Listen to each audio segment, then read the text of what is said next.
Buenas noches, jóvenes. Vayan prendiendo, por favor, sus Buenas noches, cámaras. doctor. Buenas noches.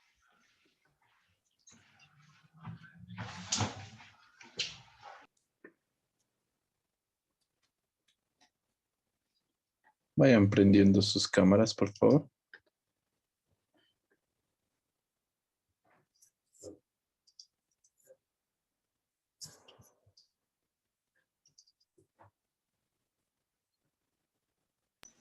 Un momento, doctor. Espera.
Conmigo lo que vamos a ver es cirugía de cabeza y cuello. Hay que tener bastante y particular cuidado con lo que es cirugía de cabeza y cuello. ¿Por qué? Porque si ustedes se recuerdan de anatomía, semiología, embriología, ¿qué estructura les costaba más aprender en anatomía? La cabeza. En embriología, la cabeza. En semiología, la cabeza. Entonces hay que tener cuidado. El aprendizaje de cabeza y cuello es un poquito árido por la complejidad de las estructuras y de la materia. La facultad nos ha dado estos textos como parte de los textos de consulta. Pero si ustedes ven, ¿no? Hay el Tratado de Cirugía de Savington, Principios de Cirugía de Schwartz y Normas de Diagnóstico y Tratamiento de Cirugía, son un poquito amplios los libros. Por ejemplo, Savington tiene como 600, 700 hojas y obviamente no todas hablan de lo que es de cirugía de cabeza y cuello. Por esta razón, se ha elaborado un,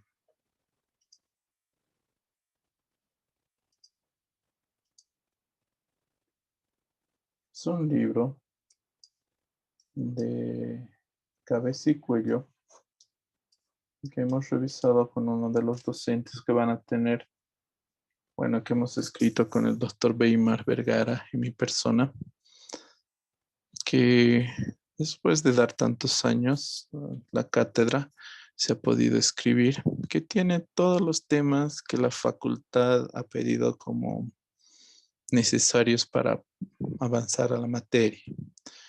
Embriología de cabeza y cuello, anatomía, semiología de cabeza y cuello, infecciones de cabeza y cuello, trauma de cabeza y cuello, quistes y tumoraciones cervicales, glándula tiroides, enfermedad tiroidea, enfermedad paratiroidea, patología glándulas salivales, patologías bucales, cáncer paranasales, linfomas, cáncer de piel, carcinoma espinocelular y cáncer de melanoma. Este libro ha sido diseñado justamente para el plan global de cabeza y cuello. Y es por eso que el primer parcial va del tema 1 al tema 5. El segundo parcial va del 6 al 10. Y al final va del 11 al 15. Es decir, está totalmente diseñado y tiene todas las explicaciones, figuras, todo el conocimiento necesario para que ustedes puedan alcanzar los objetivos de aprendizaje de la materia. En relación a la bibliografía y al plan global. Dentro de las clases virtuales, es para tener asistencia, es obligatorio que tengan las cámaras accesadas, prendidas. Si las cámaras están apagadas, yo no les puedo poner presencia. Es dentro de las normas de la universidad. Hoy día, obviamente, sé que algunos tienen computadoras sin cámaras y que probablemente para mañana ya se puedan comprar. No cuestan caro, no necesito que sea Ultra HD y que les vea los poros de la nariz, no. Una cámara cualquiera que sirva para validar la presencia de cada uno de ustedes. ¿Entendido? Ustedes saben que se llama lista y de esa lista sale también un apoyo para su nota. Tiene un valor porcentual. Y cumpliendo todos esos requisitos, no vamos a tener ningún inconveniente en lo que es la cátedra de cabeza y cuello. Que dicho sea de paso, es una de las que están en el currículum antiguo, porque estamos cambiando al currículum para juntarlo cabeza y cuello y tórax. Entonces, es un poco más complicado cabeza, cuello y tórax por la extensión principalmente de la materia.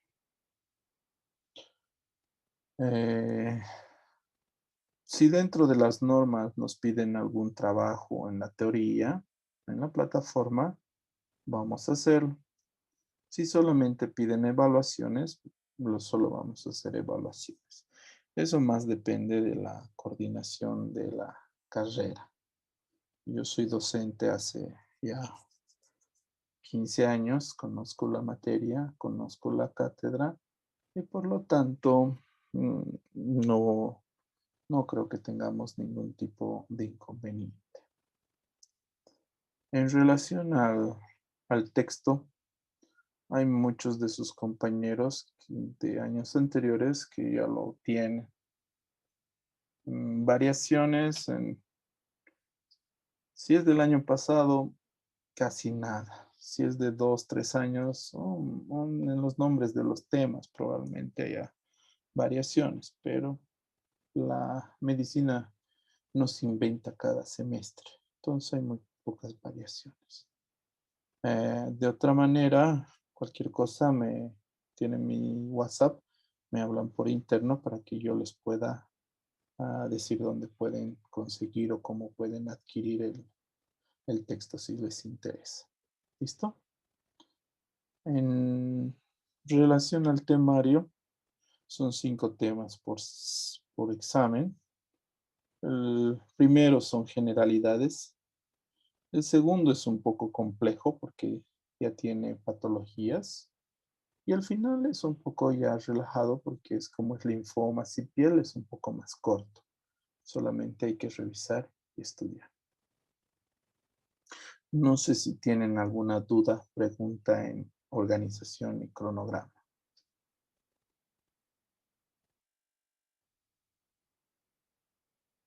Todo quedó claro, ¿verdad? Muy bien. De clases presenciales, no sé. Semipresenciales, tampoco sé. La universidad tiene la planificación de hacerlo, pero hasta ahora no hay una palabra final. Mientras tanto, nosotros pasamos virtualmente. La verdad, si me piden mi opinión, jóvenes, es que este semestre más, por lo menos, va a ser totalmente virtual y recién en el próximo semestre semipresencial será y al año ya totalmente presencial si Dios quiere. ¿Entendido? Y las Ese es. prácticas, Las prácticas yo creo que van a tener la misma dinámica porque, mm, porque no es el querer de la universidad ni de los docentes, ¿no? El problema es que en los hospitales no te van a dejar entrar. Un segundito, estoy buscando. ¿Dónde es? Aquí está.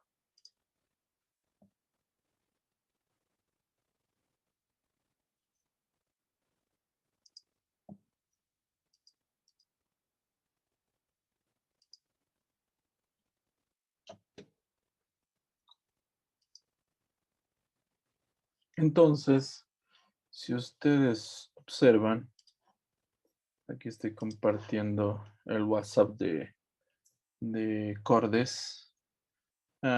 Si ustedes observan, estas son las enfermeras. Las enfermeras tienen uno, dos, tres, cuatro. Uno, dos, tres, cuatro medidas de protección. Y obviamente en la sala no hay, no permiten el ingreso más de un paciente, ni de que, ni de las personas que estén entrando, sino que si hay un paciente, solamente entra el paciente sin acompañante. Entonces, tienen que ver que el personal que se está protegiendo tanto para atender un paciente, no le va a gustar tampoco que están 10 alumnos, 2 alumnos, 3 alumnos. Esa es esa es la realidad. No es, yo parto del principio que hay que ser bien realistas en esta situación.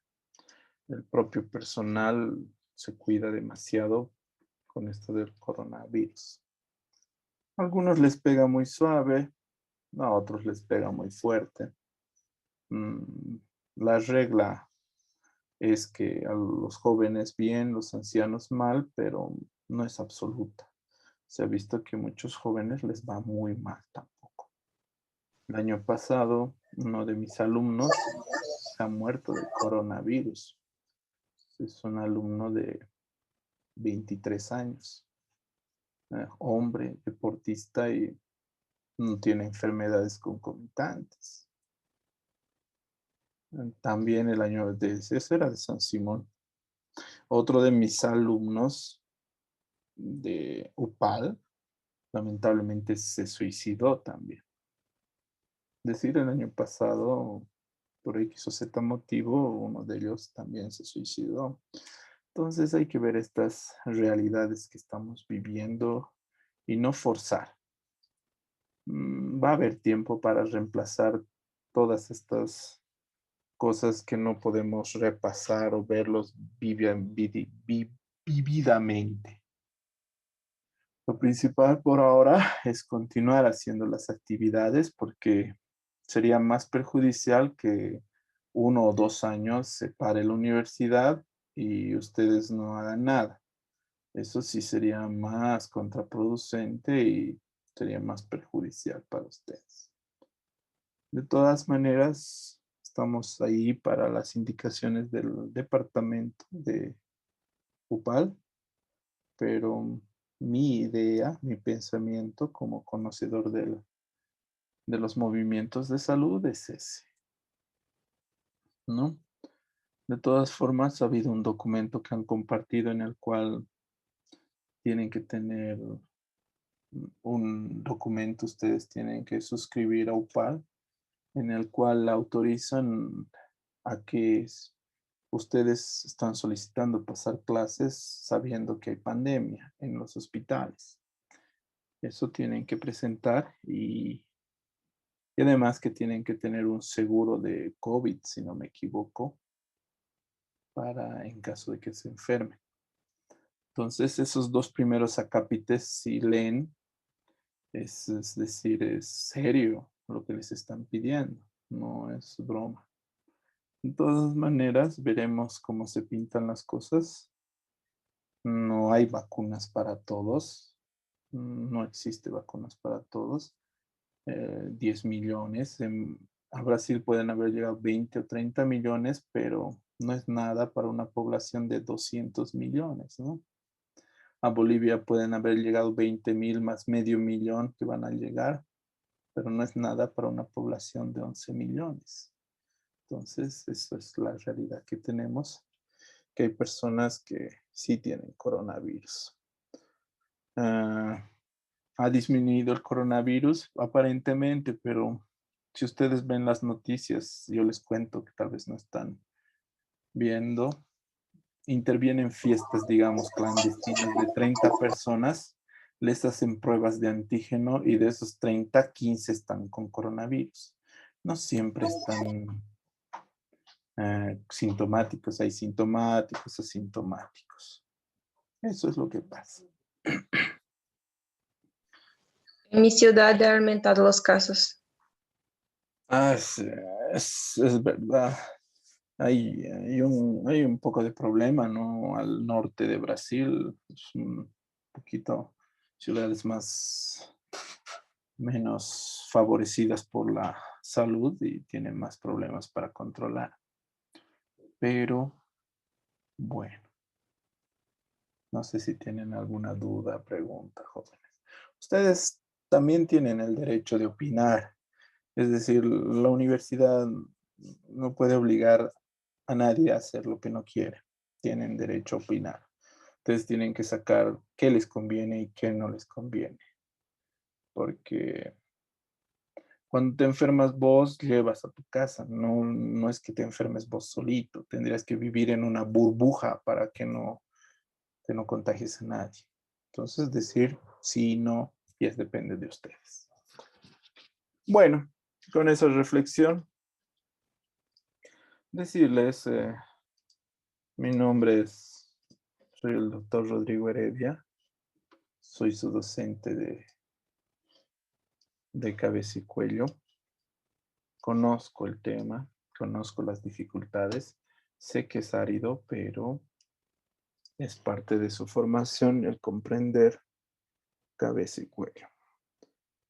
Vamos a empezar por lo que es embriología de cabeza y cuello. Algunas generalidades. Ustedes han llevado embriología. El mesénquima o el material necesario para la formación de la cabeza procede primero, del mesoderma, de la cresta neural y de las placodas ectodérmicas. Cuando empieza el feto a crecer, los rasgos más típicos del desarrollo de la cabeza y del cuello son los arcos faringios. Se van a recordar de estos que son muy importantes. Estos arcos faringios o branquiales aparecen entre la cuarta y la quinta semana. En medio de esos arcos branquiales faringios aparecen las hendiduras faringias. Si nosotros vemos en una foto, aquí vemos los arcos branquiales y vemos las hendiduras faringias. Es decir, son una característica muy importante del desarrollo. También existen las bolsas faringias. La cabeza se divide en dos porciones. Una porción neurocraniana que viene del ectodermo y del mesodermo. Y una porción visceral que viene de los arcos branquiales.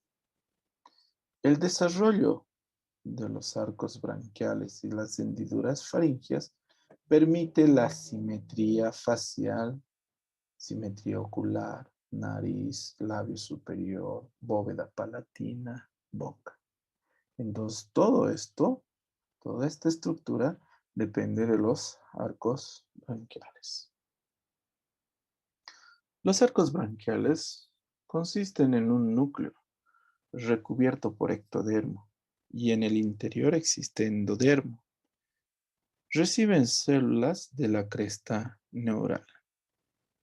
¿Por qué les denominamos arcos branquiales? Porque se parecen a las branquias de los peces. Entonces, la evolución ha hecho que nos diferenciemos, pero hay algunas características comunes de evolución donde se ha visto que los arcos branquiales se estudió primero en los peces y después en los humanos recién, y que se vio que eran muy parecidos y por eso se ha puesto arcos branquiales. Estos arcos branquiales son unos esbozos apenas cuando se toman microfotografías, pero son estructuras extremadamente complejas, porque cada arco branquial que está aquí cortado se ve que tiene su nervio, su arteria y su cartílago. Entonces, es decir, cada uno de los arcos branquiales es totalmente independiente. Estos arcos branquiales reciben irrigación de ramos directamente de los ramos aórticos. Los arcos branquiales van a dar origen a diferentes estructuras que nosotros conocemos, como por ejemplo la cavidad timpánica, la trompa de Eustaquio, amígdalas palatinas, glándula paratiroides, timo, glándula paratiroides superior, cuerpo último branquial, van a dar origen a diferentes estructuras que son muy importantes y además que estas funcionan gracias a ciertos pares craneales. Entonces, cada arco branquial también está acompañado de su respectivo par craneal. En los arcos branquiales aparecen cartílagos que son origen de uno o de más estructuras. El primer arco branquial va a dar origen al cartílago de Meckel. El segundo arco va a dar origen al cartílago hioideo de Richard. ¿Por qué? Porque ya hemos visto que cada arco branquial tiene su arteria, su cartílago y su nervio. Entonces tiene nervios parescraneales, tiene arteria de irrigación de la aorta, tiene cartílagos que nos sirven para crear otras estructuras. Cartílago de Richard al hueso hioideo. Tercer arco, cartílago hioideo. Cuarto y sexto, tiroides, cricoides y aritenoides. Es decir, son estructuras muy importantes para el funcionamiento de lo que es la economía del cuerpo.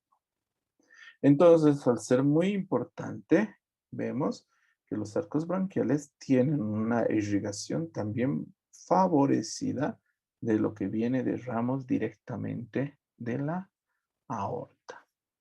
Los pares craneales acompañan, ¿ven? Quinto, séptimo, noveno y décimo par craneal los están acompañando a los arcos branquiales. ¿Qué músculos derivan del primer arco? Vienen los músculos de la masticación. Segundo arco, músculo del estribo, músculos laringeos, músculos faciales. Del tercer arco, músculos laringeos, lengua. Cuarto, músculos laringeos. Los arcos faringeos van a desarrollar algunos procesos de evolución, es decir, nos permiten desarrollar de forma individualizada a cada lado simétricamente la estructura facial. Porque si ustedes ven, de los lados se une en la parte media. Y todavía en la boca, en el paladar, incluso en los labios, se puede ver la división de que han sido dos estructuras que se han juntado por el medio. El primer arco branquial, proceso maxilar. El proceso maxilar y mandibular, si nosotros observamos, es pues lo que le da la estructura a la cara. Alrededor de lo que es el proceso maxilar y mandibular, crece y se moldea la estructura facial. Este proceso maxilar se origina primero un orificio en la parte media, que se llama el estomodeo, que puede ser conocido como boca primitiva. Hacia arriba vamos a ver la prominencia frontonasal al medio, a los lados la placoda nasal y hacia abajo el proceso maxilar a la derecha y a la izquierda. Y hacia abajo el arco mandibular, que están viniendo de hacia afuera hacia adentro. Aquí se nota más cómo están yendo hacia la línea media. Entonces van progresando de forma simétrica y al unirse van a dar el dorso, en unión van a dar la formación del dorso y la punta de la nariz. Además, los procesos nasales laterales, inclusive el surco lacrimal. Entonces, como ven, de afuera hacia adentro se van uniendo de forma simétrica. Y en el medio se va a desarrollar lo que nosotros conocemos el crecimiento inferior de la prominencia frontonasal o tabique nasal, que va a dar la formación completa de la estructura facial. Es decir, entre las 6 y 10 semanas es vital que el desarrollo sea normal para que nosotros tengamos un arco dentario completo, un paladar duro, paladar blando e incluso la formación de los surcos subnasal y el labio simétrico. Si hay alguna alteración en este desarrollo, aparecen los, las hendiduras de paladar blando, labios leporinos y otras alteraciones que después van a dificultar el desarrollo del niño.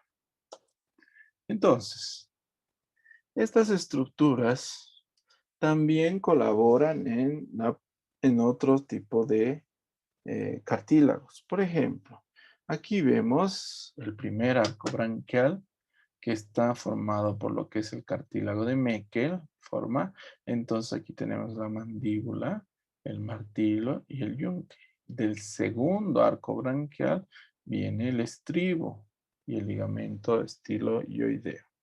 La asta mayor del hueso ioides y algunas de los cartílagos tiroideo, cricoideo, que hemos visto que dan la formación de la estructura nasal y transporte de aire hacia los pulmones. Doctor, ¿Sí, dime? una pregunta. ¿El primer arco bronquial da origen al cartílago de Merkel? De Meckel. ¿De Meckel? Aquí está. Primer arco branquial, cartílago de Meckel.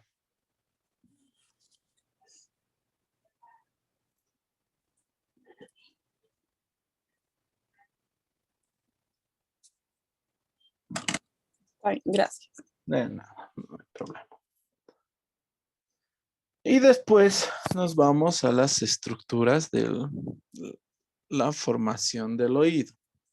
Entonces, nosotros tenemos entre los arcos branquiales las hendiduras y las bolsas. Si ustedes ven en esta bolsa faríngea, vemos el primer esbozo de receso tubotimpánico, que se va a unir con la hendidura faríngea. Entonces, es como una danza, es un desarrollo eh, bastante delicado en la primera hendidura. Aquí vemos que está curvándose para unirse al receso tubo-timpánico. Y cuando se unan, vamos a tener lo que es el conducto auditivo externo, la membrana timpánica y el conducto auditivo interno. Y ahí aparecen esbozos auriculares de lo que serán las orejas, las prominencias auriculares que van a desarrollarse del primer arco branquial, la parte anterior y lo que es la oreja, el pabellón auricular, va a ser del segundo arco branquial. Es decir, no es tampoco independiente los arcos branquiales, sino que hay una colaboración en el desarrollo. Entonces, vemos acá las bolsas faríngeas. Primera, segunda, tercera y cuarta bolsa faríngea, que están en medio del primer, segundo, tercer, cuarto arco branquial. Estas bolsas faríngeas van a ver que la primera da origen a lo que es la cavidad timpánica con la trompa de Eustaquio y hacia afuera va a estar el conducto auditivo externo. Por debajo, en la segunda bolsa faríngea, se forma la amígdala palatina. En la tercera bolsa faríngea se forma aquí arriba glándula paratiroides superior. Y después se cambian porque esta llega a ser del cuarto glándula paratiroides superior y esta la inferior. Aquí desarrolla el timo y el último branquial. Es decir, son estructuras muy importantes. De los arcos 2, 3, 4 e inclusive el 5, se ha visto un desarrollo combinado de la lengua, de la laringe y de las glándulas endocrinas. Entonces vemos que en la base de la lengua aparece entre el primer y segundo arco branquial una prominencia, una protuberancia lingual a nivel de la cuarta semana, que esta va a crecer como la lengua. Entonces, esta lengua, al ser formada por segundo, tercero y cuarto, quinto, tiene una inervación de trigémino. Ahí hacia atrás, el glosofaringio y vago, porque vienen de dos estructuras diferentes. Y eso es importante cuando hacemos la evaluación semiológica de los pares craneales. Hacia atrás, el límite de la lengua, el agujero ciego, y después lo que es la aparición de la epiglotis, que es una estructura muy importante para evitar la broncoaspiración de los pacientes. En ese agujero ciego, por debajo, va a haber una aparición de lo que es la glándula tiroidea. Esta glándula tiroidea que está en nuestro cuello aparece en la base de la lengua y desciende hasta su posición normal a través del conducto tirogloso.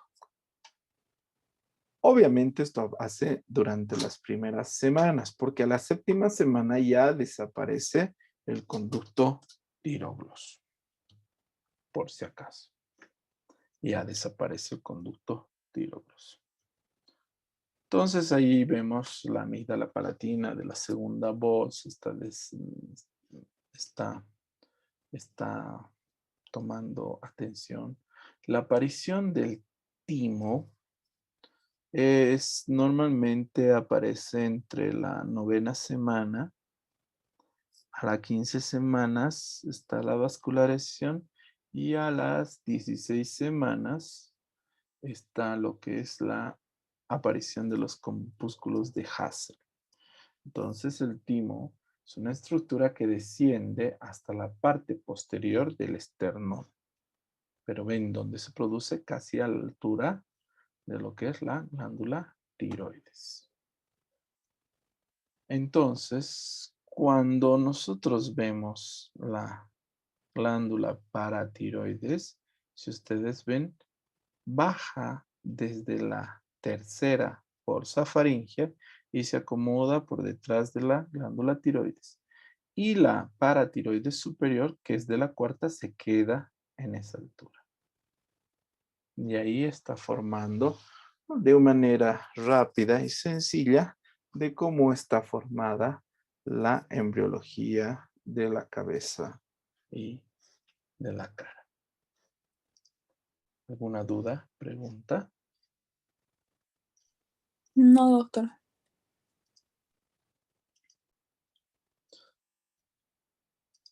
Dentro de la anatomía de la cabeza y del cuello, es importante recordar que se divide en dos estructuras por una línea, la bóveda craneana y lo que es la base de la base del cráneo.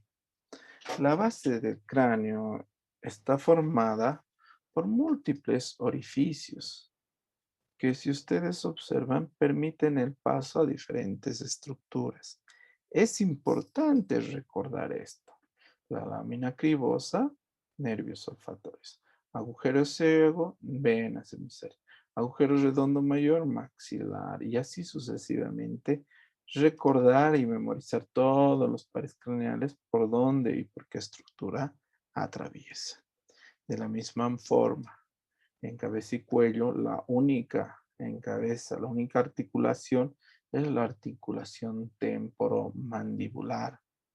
Esta articulación tiene que ser repasada para permitir un adecuado manejo en la patología. En la parte posterior de la boca, al examen semiológico, se va a ver las amígdalas palatinas. Esta es la amígdala palatina. Tiene un pilar anterior y tiene un pilar posterior. Cuando hacemos el examen semiológico, debemos ver estos: pilar anterior, pilar posterior, y en el medio está la amígdala palatina. Otra estructura que es muy importante recordarla para evaluar. Los músculos del paladar están formados por el tensor elevador del velo del paladar, el palato faríngeo, palato gloso y el músculo del óvulo.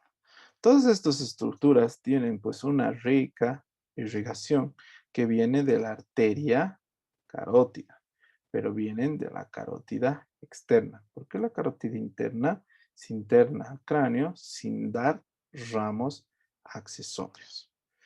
Si nosotros vemos, acá vamos a ver que existen, perdón, bueno,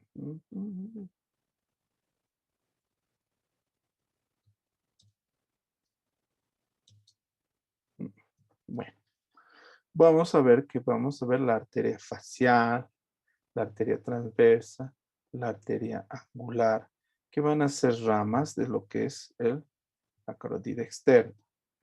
Especialmente las colaterales son la arteria tiroidea superior, la arteria lingual, la arteria facial, la arteria faríngea ascendente, la arteria occipital, la arteria auricular posterior y las ramas parotídeas de la arteria auricular posterior. Como ustedes ven, todas las ramas vienen de la parte de la carótida externa.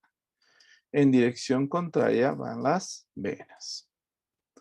Otra cosa importante es repasar en lo que es las estructuras de la anatomía, es recordar la formación de los pares craneales, especialmente este par craneal, que es el quinto par craneal. Tiene una rama oftálmica, una rama maxilar y una rama mandibular. Es importante este par craneal porque no solamente es motor, es un mixto. Tiene motor, sensitivo e inclusive funciones parasimpáticas, que además estimulan y se reparten en todo lo que es la cara.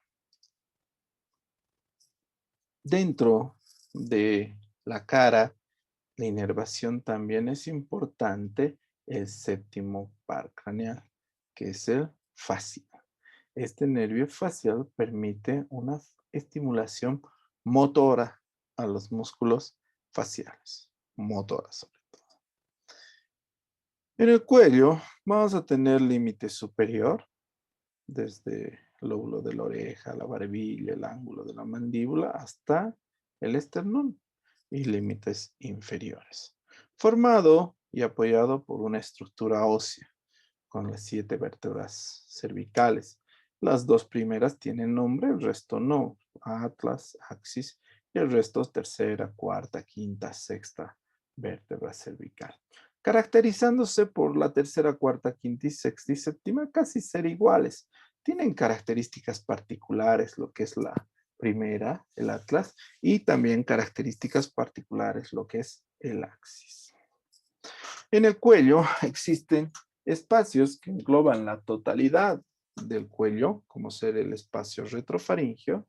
Va a haber espacios como el suprayoideo, espacios masticadores, parafaringeos, periamigdalinos, parotidios, espacios infrayoideos, que van a estar delimitados por regiones a nivel del cuello. Por ejemplo, tenemos que el triángulo anterior del cuello está formado por el músculo esternocleidomastoideo hacia atrás y la línea media hacia adelante y hacia arriba la rama transversal del maxilar. Estas regiones también vamos a tener en la cara posterior lo que tenemos nuevamente el músculo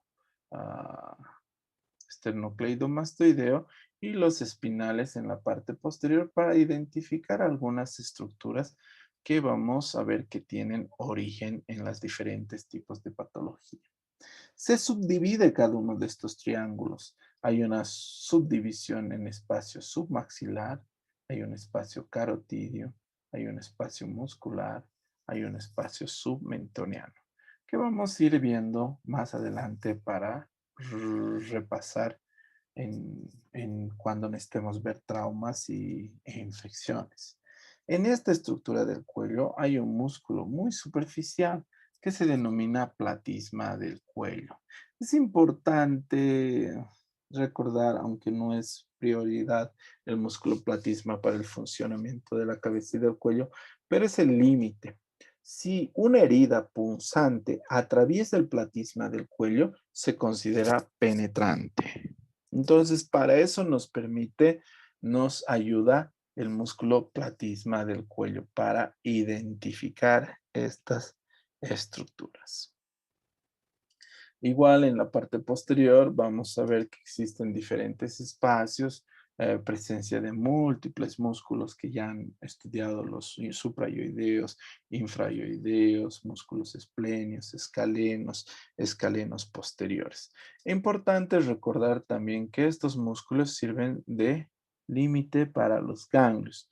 Hay grupos ganglionares anteriores, grupos ganglionares posteriores, cervicales superficiales, cervicales profundos, parotidios, preauriculares, retroauriculares, supraclaviculares, que vamos a ir revisando poco a poco. Bueno, si nos metemos en anatomía de la cabeza y del cuello, es un semestre que tendríamos que ir pasando. Pero en líneas generales, para hacer un recuerdo y que vayan estudiando anatomía, se les ha facilitado eso. De todas maneras, el PowerPoint está cargado en la plataforma para que vayan repasando con calma para su prueba. En lo que es la parte semiológica de cabeza y cuello,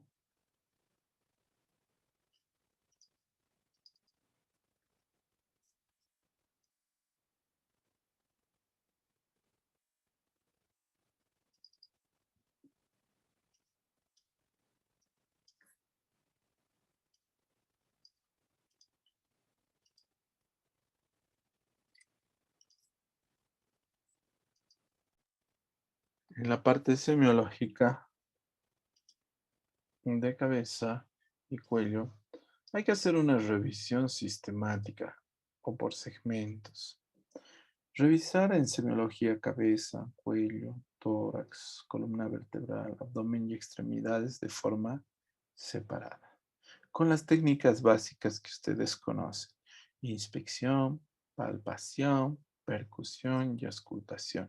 Hay cosas que no se necesitan, por ejemplo, en cráneo no necesitas hacer percusión, excepto que antes había un signo de la olla rota que dice que cuando percutías la cabeza y sonaba de una manera como si estuviera rota la olla, la vasija, que había una fractura de cráneo, pero actualmente tenemos radiografía y tomografía.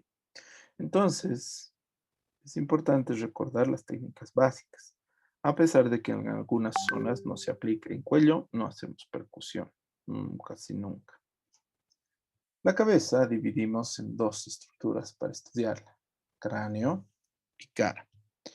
En el cráneo, lo primero que hacemos es inspección.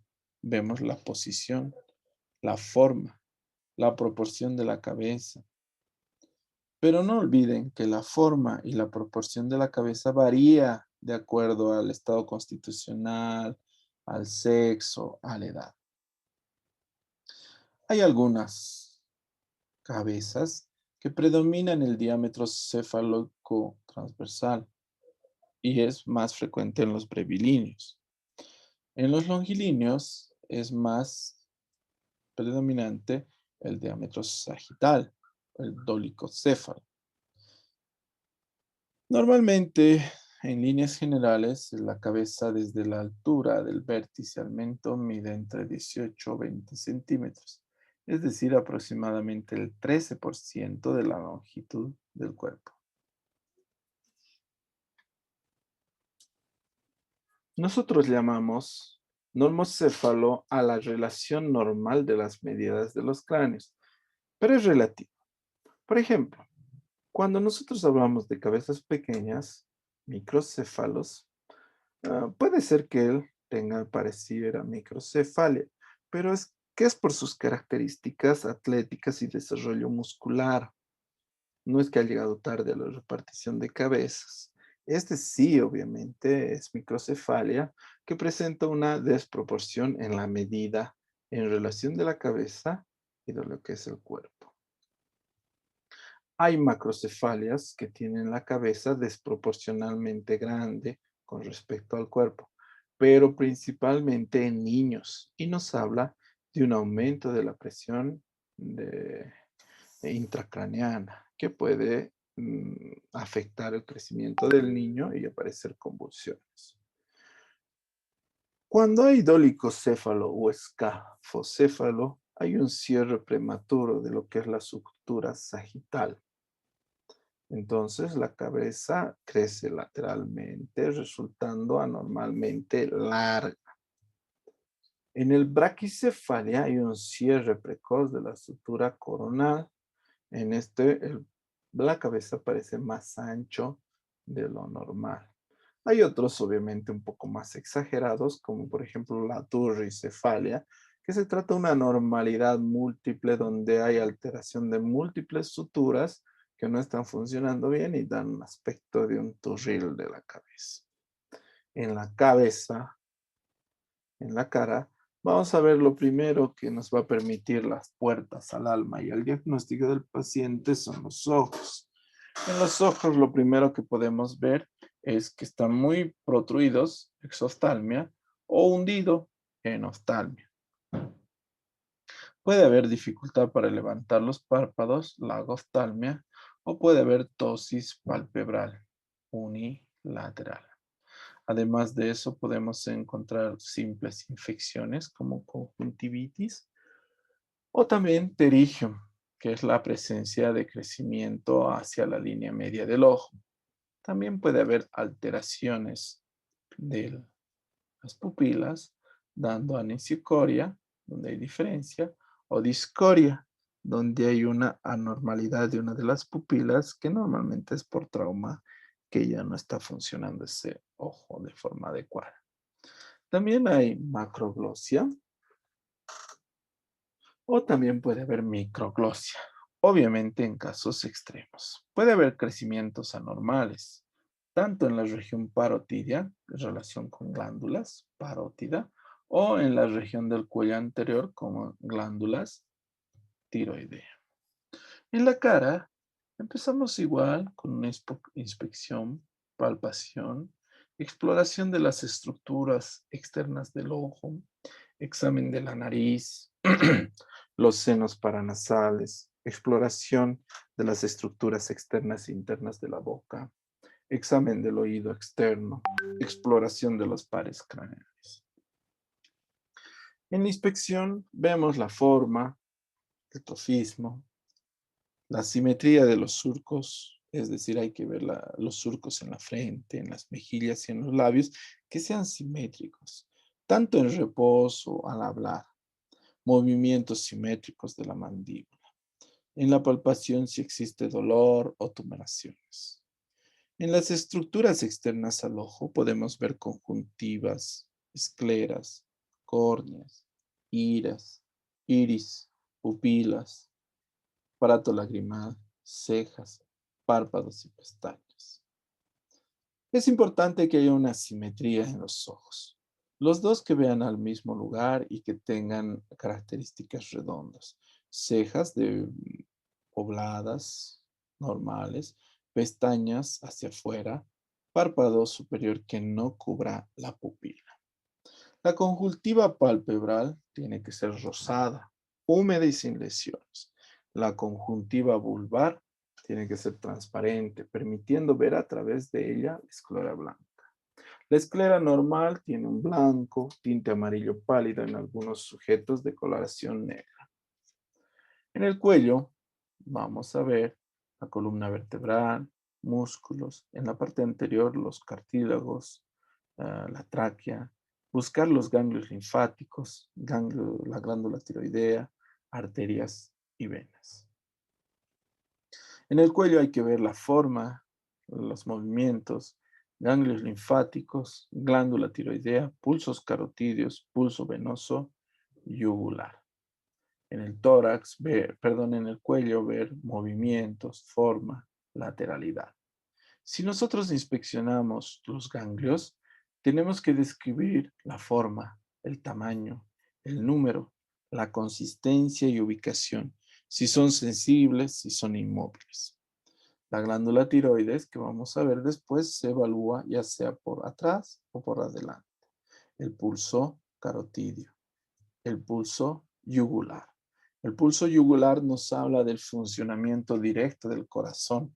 Vamos a poner al paciente a 45 grados y vamos a ver el llenado yugular, que nos va a permitir ver las ondas A, B, X y Y, que nos va a hablar del funcionamiento adecuado del corazón. Actualmente ya hacemos ecocardiografía, ya no vemos pulso yugular porque es muy difícil, hay que entrenar y aprender mucho para leer el pulso yugular, pero sirve para conocimiento teórico.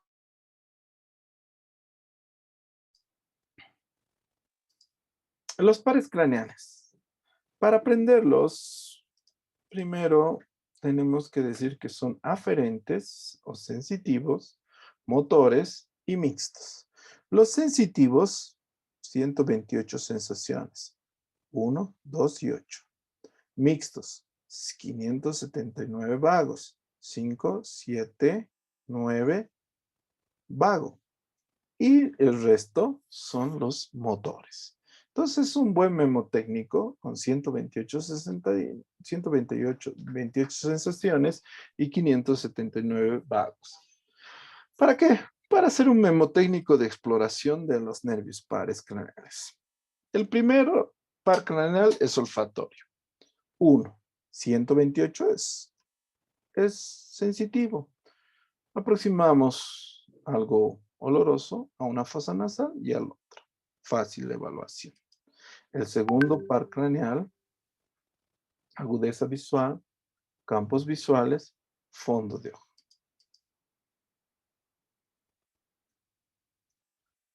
Un segundito me esperan, chicos. Me han pedido una información de la universidad. Correo tengo que mandarles. Un segundito.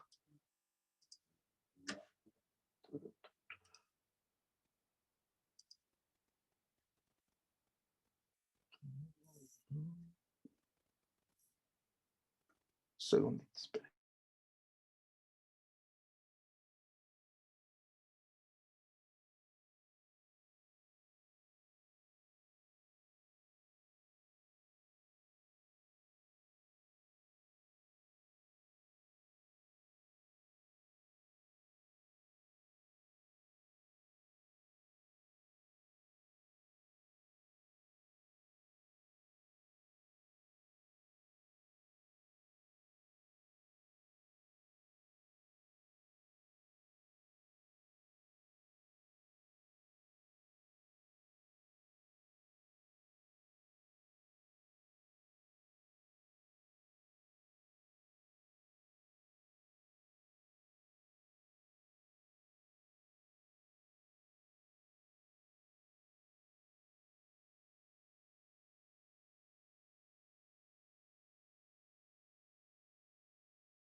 Entonces, en el segundo par, también el segundo par craneal es 128, es sensitivo.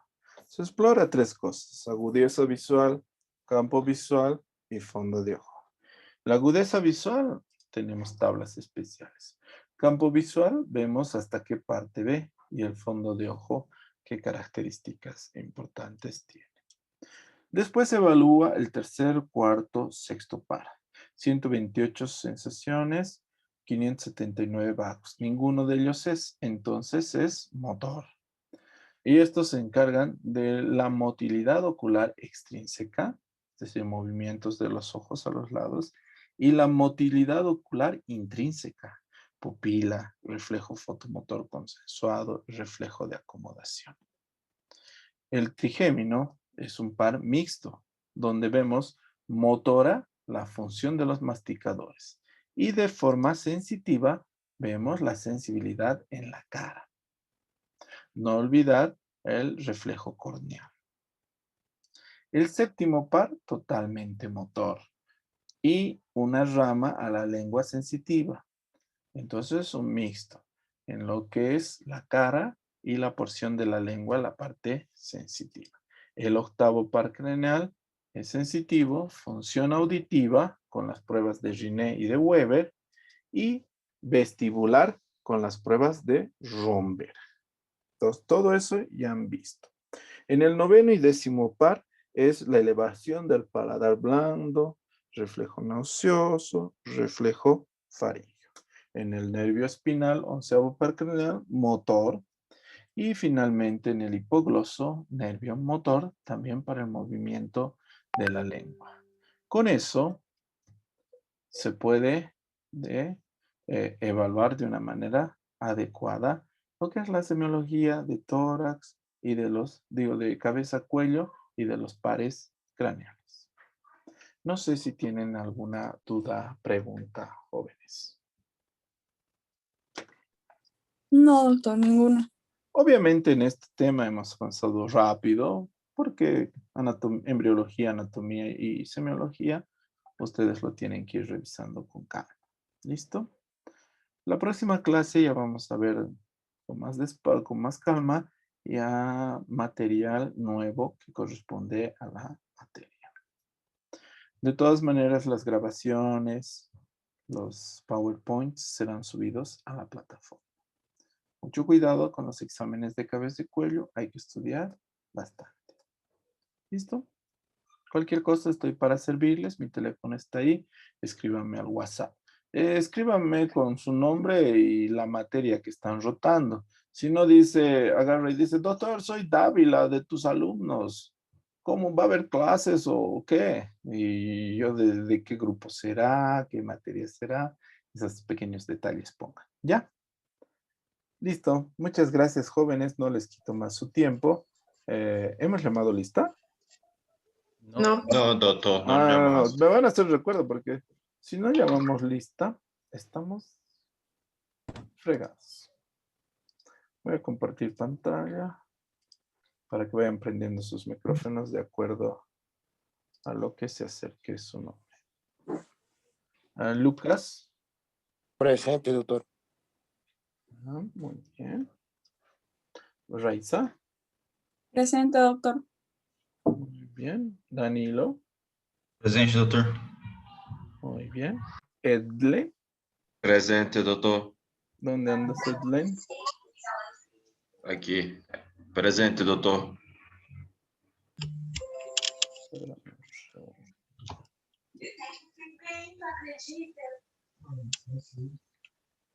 Levanta la mano, Edle.